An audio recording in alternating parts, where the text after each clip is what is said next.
Hello mes anges, j'espère que vous allez bien et que tout se passe bien pour vous. Excusez-moi, j'ai un petit peu de peine à parler aujourd'hui.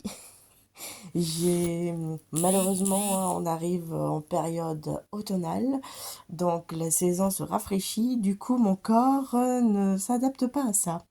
Voilà, du coup, je bug un petit peu. Voilà. J'espère que tout va bien pour vous et que votre journée se passe quand même merveilleusement bien malgré ce petit froid qui revient. Voilà.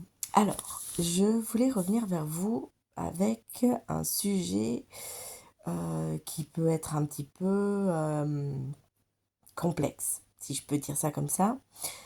Je vous avais parlé il y a quelque temps en arrière que je parlais souvent à vos âmes, parce que vos âmes viennent vers moi me parler. Euh, ou souvent aussi j'ai des âmes perdues qui viennent me parler, ou voilà.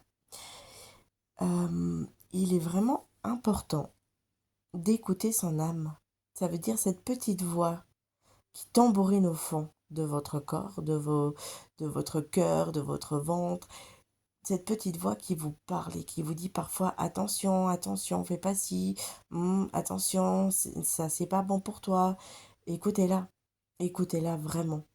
Parce que j'aurais beau, j'aurais beau rassurer vos âmes, j'aurais beau leur parler, ou d'autres personnes auront beau leur parler et les rassurer, à un moment donné, si vous vous posez pas quelques minutes pour méditer et écouter votre âme, ça va être compliqué d'avancer. Je suis navrée hein, pour vous, mais si vous n'arrivez pas à être en accord avec votre âme en vous posant et en l'écoutant, ça va être un petit peu compliqué. Voilà. Donc, à un moment donné, il faut vraiment prendre le temps de s'écouter vraiment et de voir qu'est-ce qui nous convient le mieux.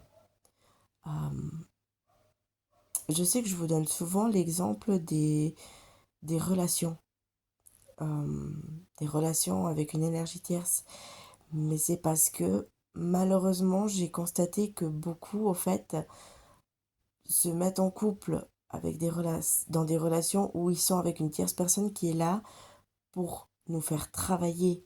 Elle est là juste pour nous faire travailler, pas autre chose.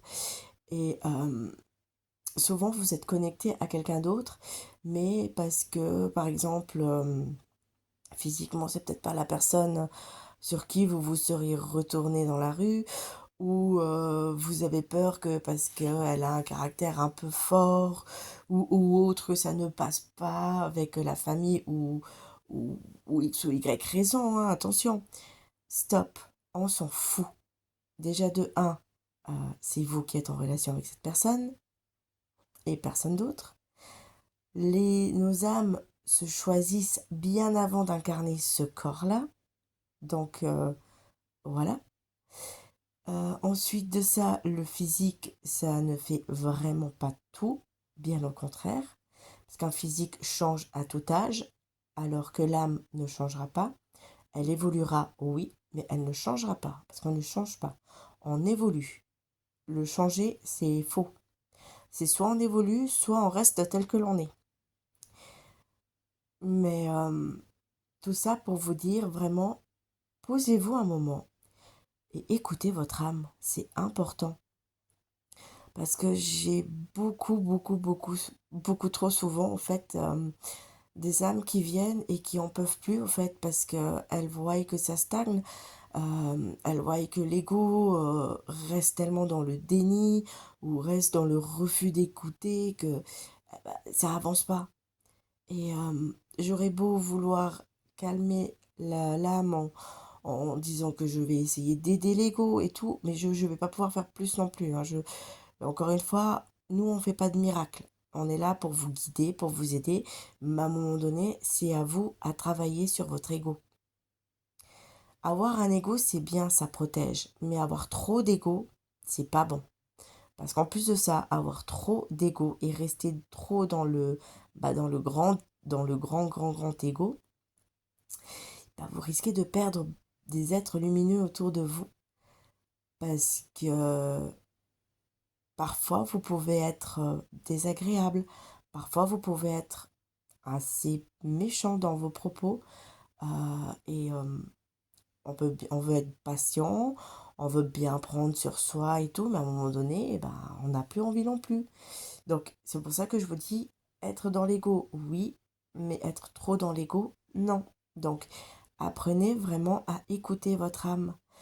Euh, pour vous donner un exemple, j'ai l'âme d'une personne qui vient très, très, très souvent me voir parce que l'ego bloque encore énormément.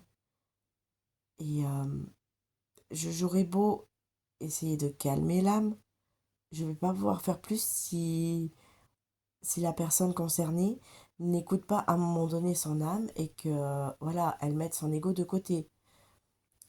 Je comprends que c'est pas toujours facile, je comprends qu'il y a des situations qui sont compliquées, mais quand vous ne vous sentez pas de le faire seul, vous savez que vous avez le droit de demander de l'aide.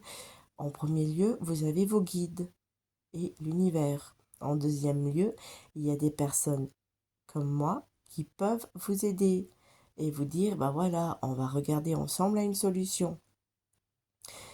Mais sincèrement, pour le bien-être de votre âme et de votre corps, écoutez-vous vraiment.